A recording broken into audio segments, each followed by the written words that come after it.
భూమి మీద కొన్ని ప్లేసెసుంటాయి. వాటిని చూస్తే అస్సలు మన గ్రహంలాగే అనిపించదు. ఏదో వేరే గ్రహంలోకి అడుగుపెట్టిన ఫీలింగ్ కలుగుతుంది. అక్కడ కనిపించే ఆ వింత వింత ఆకారాలు, ఆ ప్రకృతి దృశ్యాలు అన్నీ చూస్తే ఎవరో ఓ గొప్ప శిల్పి, మన కంటికి కనిపించని ఒక శిల్పి ఎంతో ఓపికగా చెక్కినట్టు అనిపిస్తుంది. ఇంతకీ ఎవరే ఉంటుంది ఆ అదృశ్య శిల్పి? ఆ సమాధానం మనందరికీ బాగా తెలిసినదే, కాని దాని పవర్ని మనం బహుశా అంతగా ఊహించుండం. అదేనండి, గాలి. అవును, జస్ట్ గాలి.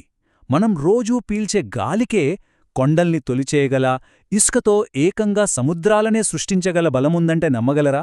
ఈరోజు ఆ అదృశ్యశక్తి వెనుకున్న కథేంటో వివరంగా తెలుసుకుందాం. సరే, ఈ అద్భుతమైన ప్రయాణంలో మనం 4 ముఖ్యమైన విషయాలు చూడబోతున్నాం. ఫస్ట్, ఈ గాలి అనే శిల్పి దగ్గర ఏమేం పనిముట్లున్నాయో చూద్దాం. ఆ తర్వాత ఆ పనిముట్లతో రాళ్లని ఎలా చెక్కుతుందో, ఇసుకతో ఎలా కొత్త ప్రపంచాల్ని కడుతుందో తెలుసుకుందాం. ఇక చివరగా ఈ ప్రకృతి దృశ్యాలన్నీ ఎప్పుడు కదులుతూ మారుతూ ఎలా ఉంటాయో గమనిద్దాం.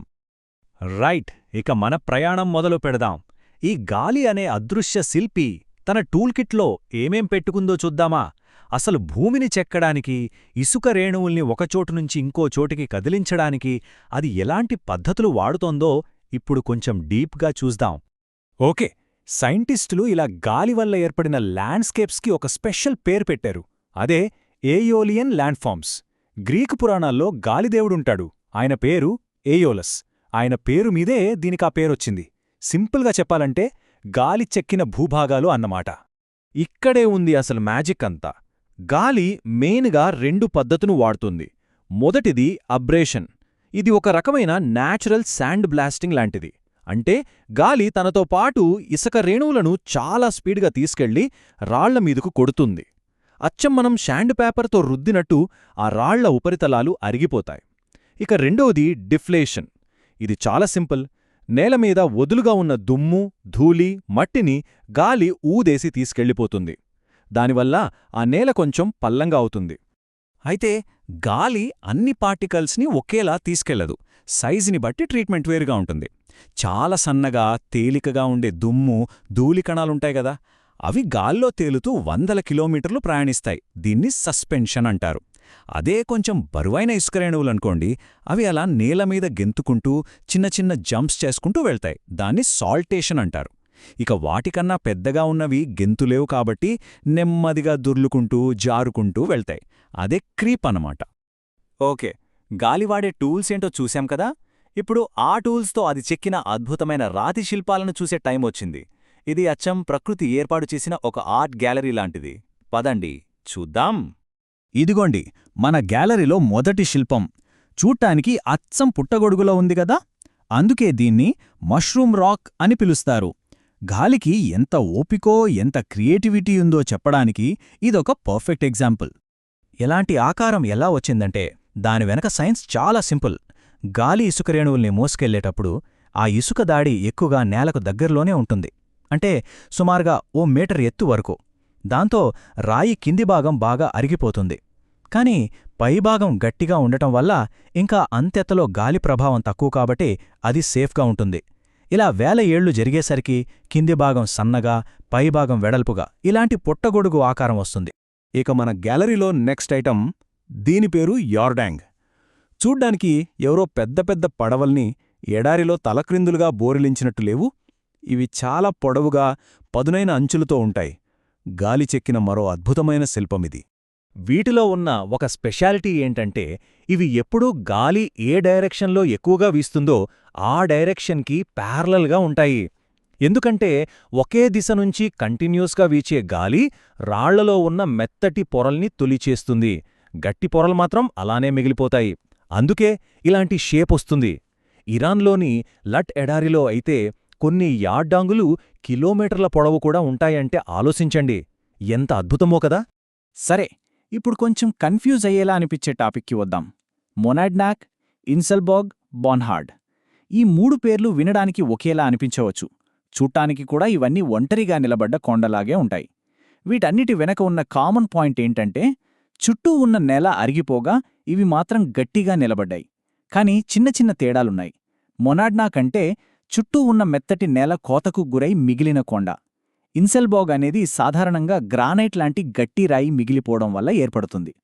ఇక బాన్హార్డ్ అంటే ఒక పెద్ద నున్నటి గుండ్రని రాతి గుట్ట అన్నమాట.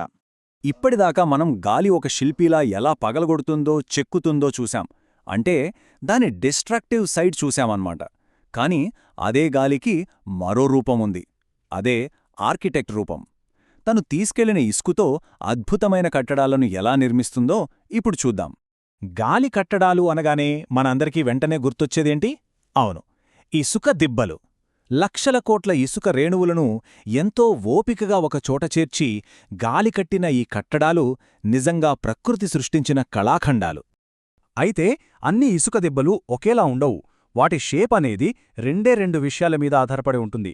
గాలి ఏ డైరెక్షన్లో వీస్తోంది, ఇంకా అక్కడ ఎంత ఇసుక ఉంది అనే దానిమీద. ఫర్ ఎగ్జాంపుల్, గాలి ఒకే డైరెక్షన్లో వీస్తూ ఇసుక మాత్రం తక్కువగా ఉందనుకోండి, అప్పుడు అర్ధచంద్రాకారంలో ఉండే బార్హాన్ దిబ్బలు ఏర్పడతాయి. అదే డైరెక్షన్ కాని ఇసుక చాలా ఎక్కువగా ఉంటే పొడవాటి గోడల్లా ట్రాన్స్వర్స్ దిబ్బలు వస్తాయి. ఒకవేళ గాలి అన్ని వైపుల్నుంచి వీస్తే నక్షత్రమాకారంలో ఉండే స్టార్ దిబ్బలు ఏర్పడతాయి. చూడ్డానికి చాలా అద్భుతంగా ఉంటాయివి. ఒకటో రెండో కాదు, వేల లక్షల ఇసుక దిబ్బలు ఒకే చోట చేరి ఒక మహాసముద్రంలా కనిపిస్తే ఎలా ఉంటుంది? దాన్నే ఎర్గ్ అని లేదా సింపుల్గా ఇసుక సముద్రం అని అంటారు. ఈజిప్ట్, లిబియాలో ఉన్న గ్రేట్ షాండ్ సీ దీనికి పర్ఫెక్ట్ ఎగ్జాంపుల్. కనుచూపు మేడ చూస్తే ఇసుక కెరటాలే తప్ప ఇంకేమీ కనిపించదు. గాలి సృష్టించిన ఓ అద్భుతమైన ప్రపంచమది. గాలి కేవలం ఇసుక దిబ్బలనే కాదు, మనకు పంటలు పండించే సారవంతమైన నేలలను కూడా తయారుచేస్తుందంటే నమ్ముతారా? అవును, గాలి తనతో పాటు చాలా సన్నటి మట్టిని, దుమ్ము, ధూళిని మోసుకొస్తుంది కదా. అవన్నీ ఒకచోట వేల సంవత్సరాలుగా పేరుకుపోతే లోయస్ అనే చాలా సారవంతమైన నేలలేర్పడతాయి.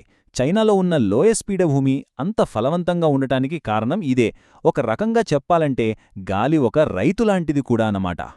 సరే, మన ఈ ప్రయాణంలో మనం ఆల్మోస్ట్ చివరి దశకొచ్చేశాం. ఇప్పటిదాకా మనం గాలికి రెండు ముఖాలున్నాయని చూశాం. ఒకటి, శిల్పిలా పాత వాటిని చెక్కేయడం. రెండోది, ఆర్కిటెక్చర్లా కొత్త వాటిని నిర్మించడం. ఈ రెండిటి మధ్య ఉన్న ఆ సైకిలేంటో ఇప్పుడు ఒక్కసారి చూద్దాం. ఈ కాన్సెప్ట్ చాలా సింపుల్. గాలి ఒకచోట తన పవర్తో రాళ్లను పగలగొడుతుంది, నేలను తొలిచేస్తుంది. ఇది డిస్ట్రక్షన్. కాని అలా తీసేసిన ఇసుకను, మట్టిని అది వేస్ట్ చేయదు. దాన్ని మోసుకెళ్ళి ఇంకోచోట అందమైన ఇసుక దిబ్బలుగా, సారవంతమైన నేలలుగా పేరుస్తుంది. ఇది కన్స్ట్రక్షన్. అంటే ఒకచోట తగ్గించడం, ఇంకోచోట జోడించడం.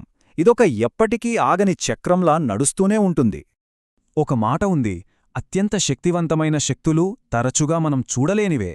అవి నిరంతరం ఒక్కో ఇసుక రేణువుతో ప్రపంచాన్ని మారుస్తూ ఉంటాయి అని. నిజమే కదా, మనం గాలిని చూడలేకపోవచ్చు, కాని దాని ప్రభావం మన కళ్లముందే కనిపిస్తోంది. అది చాలా నెమ్మదిగా, ఓపికగా ఒక్కో ఇసుక రేణువును కదిలిస్తూ మన ప్రపంచ మ్యాప్నే మార్చేస్తోంది. చివరగా ఒక ప్రశ్న. గాలి అనే ఒక అదృశ్య శక్తి ఒక్కో ఇసుక రేణువును కదిలిస్తూ ఏకంగా పర్వతాలనే మార్చేయగలిగినప్పుడు, మరి మన కంటికి కనిపించకుండా మన చుట్టూ ఉన్న ప్రపంచాన్ని ఇలాగే నెమ్మదిగా మలుస్తున్న ఇతర అదృశ్య శక్తులు ఇంకేముండుంటాయొక్కసారి ఆలోచించండి.